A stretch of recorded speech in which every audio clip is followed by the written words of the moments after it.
1923 சுவாமிகள் குதிரை வண்டி விபத்தில் காயமடைந்து அப்போது மருத்துவர்களால் குணமடைவது கடினம் என கூறப்பட்டது.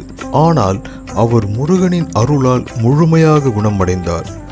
சுவாமிகள் 1929 ஆண்டு மே 30 தனது இறுதியை அடைந்த பின் திருவான்மியூரில் அவரது சீடர்கள் மகா சமாதி அமைத்து சிறப்பாக வழிபட தொடங்கினர்.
இன்றும் பல ஆயிரம் மக்கள் கூடி வழிபடும் இடமாக சுவாமிகளின் சமாதி ஆலயம் விளங்கி வருகிறது.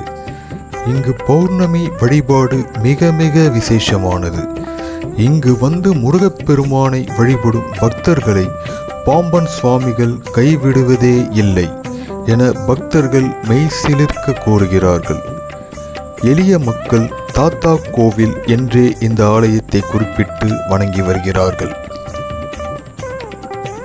திருவான்மியூர் பேருந்து நிலையத்திலிருந்து 1 கிலோமீட்டர் தொலைவில் இருக்கும் பாம்பன் சுவாமிகளின் சமாதியை தரிசித்து பாம்பன் சுவாமிகளின் அருளுடன் ஆறுமுகனின் அருளும் சேர்த்து பெற்று சிறப்புற வாழலாமே.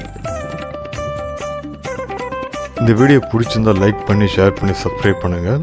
மேலும் இது போல் டெம்பிள் ரிலேட்டட் வீடியோ மற்றும் ட்ராவல் ரிலேட்டட் வீடியோலாம் வரும். இந்த சேனலில் சப்போர்ட் பண்ணுங்கள். Thanks for watching.